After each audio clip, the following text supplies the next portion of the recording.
Welcome into another episode of Chic and Ball. I'm your host, Elsa Truth, and on today's show, we're going to be taking you through the previous seasons for another two teams, Dallas Wings and Connecticut Sun. Then we're going to talk about the top scorers in the nation in college basketball, and then we have an homage to Diana Taurasi at the end. Dallas Wings finished with a record of 22-18, won the first round series in the sweep against Atlanta, lost the second round series in the sweep against the Aces. Arike Ogunbowale, Satou Sabally, two players we're going to be spotlighting for the Dallas Wings today. And we're going to start with a sick package from Satou Sabally. Everybody's favorite unicorn. Watch her put the ball on the floor and drive to the right hand. Don't forget she left-handed now. And another thing I love about Satou is she will post up a little one on the block and get it easy too. And although this was her second season being selected as an all-star, this was her breakout season. She averaged career highs across the board, which includes playing in more games in this season than she has in the last two seasons combined. And I got three separate packages for you guys from Satou. First one, as you can see, we got her going down on the block, getting some buckets in the paint. Next package at the bottom is for you 2K players. If you see at the bottom of the screen, I got her build. In my opinion, she's a 3-level scoring point forward. And yeah, look at Satou doing work from the 3-point line. I got a lot of reasons for watching the W. Pay attention, and I probably done gave you 1,000 already. But another one of those reasons is the after basket screen cuts. When they zoom in on the ladies after they score, and you just see the hair flipping and the mean mugs, like, damn, she meant that one right there. She ain't out there fucking around. Alright, but keep in mind, first we showed you Satou posting people up. Secondly, we showed you her stepping back for jumpers. Now we're going to show you the best part of her game and why we call her a unicorn, her passing. Oh, and not to mention, she also averaged 8 rebounds. We're going to show you them percentages later.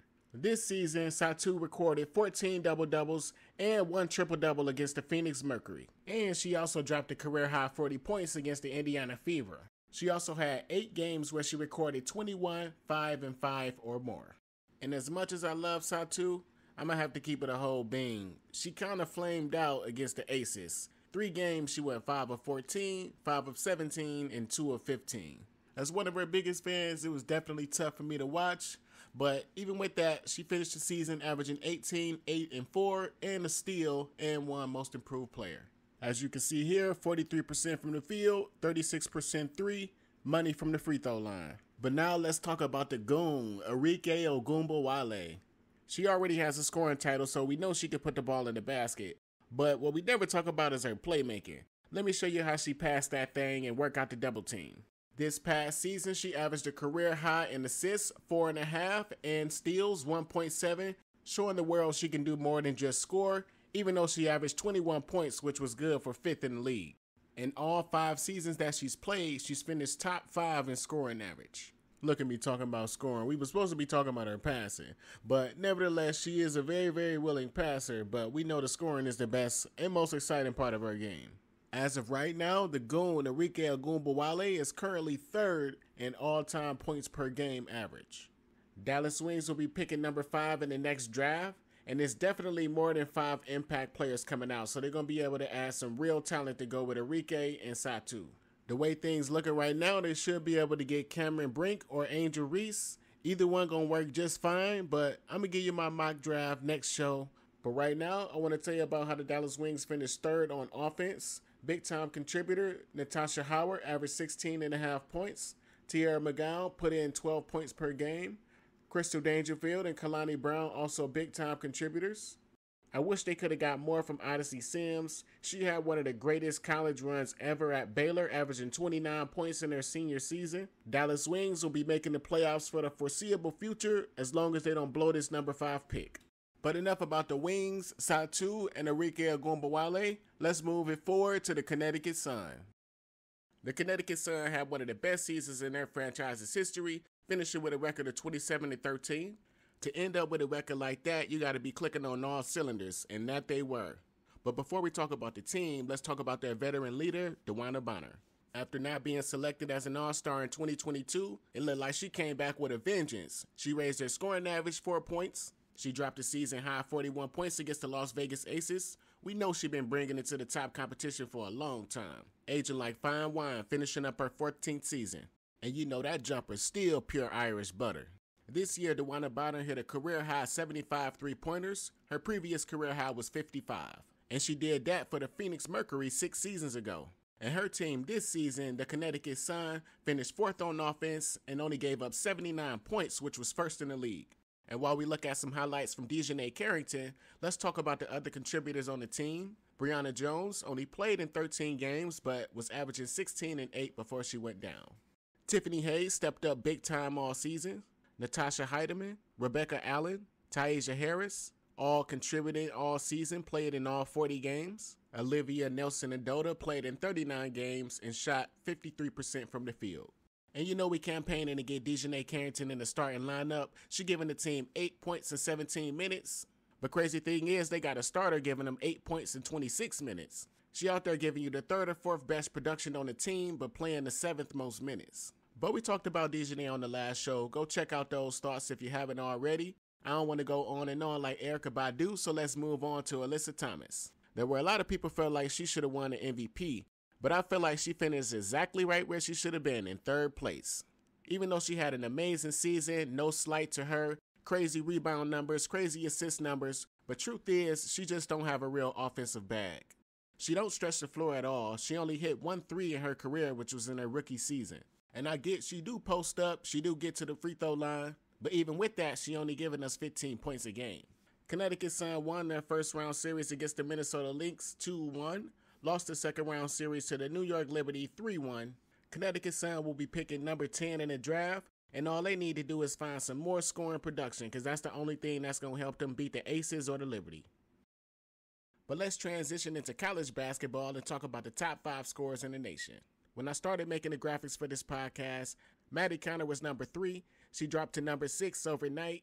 But since we already got her highlights queued up, I'm going to show y'all that she can ball. She's a 4th-year junior, believe it or not, currently averaging 23, good for 6th in the nation. She plays for TCU. Looking at the schedule, she definitely got a chance of getting back into that top 5. And let's move forward with the top 5, starting with Taliah Scott. Now get this, she's just a freshman playing in the SEC, and she has 8 games with at least 21 or more, 2 of those being for 31 plus. She's playing for Arkansas, season high 34 against Arkansas State. She got the pull-up game, she could take it coast to coast. Being a 5'9" point guard, I would love to see her get some more assists. She's averaging 1 assist versus 18 shots per game. And even crazier stat about Taliah Scott, 14 assists to 42 turnovers. Just got to get better in that one area, but ain't no doubt she can ball. And now we're going to move on to the number 4 scorer in the nation, Alissa Pili. It's good to finally see her getting some shine, because I talked about her on maybe my 2nd episode, and I don't know if this podcast is magic, but ever since I talked about her, she ain't dropped under 21 points. She just dropped 37 on South Carolina in a national TV game, and this don't even sound real, but currently she's shooting 72% from the field and 55% from 3. And she basically hitting all her free throws, so I don't know how you're going to stop her. She was giving it to Camila Cardoso, who's 6'7". She's a 5th-year senior, draft stock definitely on the rise. Right now they got forwards like Cameron Brink, Andrew Reese in front of her. But I think it don't matter what team she go to, they gonna get a goddamn steal. This would be her 2nd consecutive season, averaging more than 20 points if she keeps it up.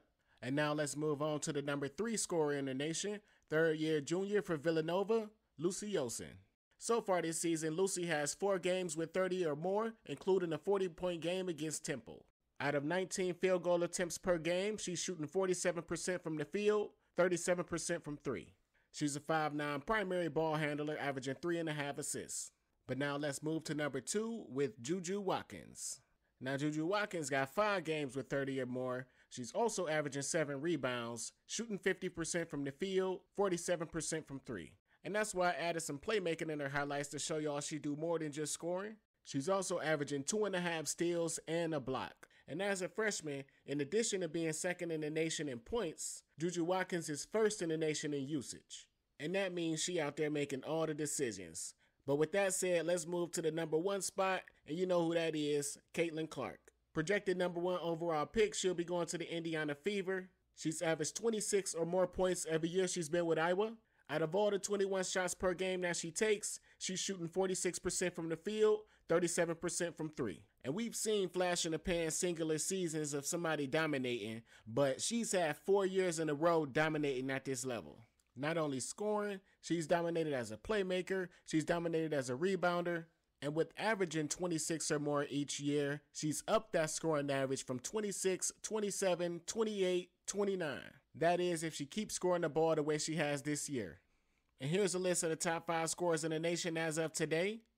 Taliah Scott for Arkansas, 24.5. Alissa Pili for Utah, 24.6. Lucy Olsen for Villanova, 25.3. JuJu Watkins for USC, 27.3. And Caitlin Clark for Iowa, 29.6. And before we close out the podcast, I want to talk about a remarkable season that we just saw from Diana Taurasi.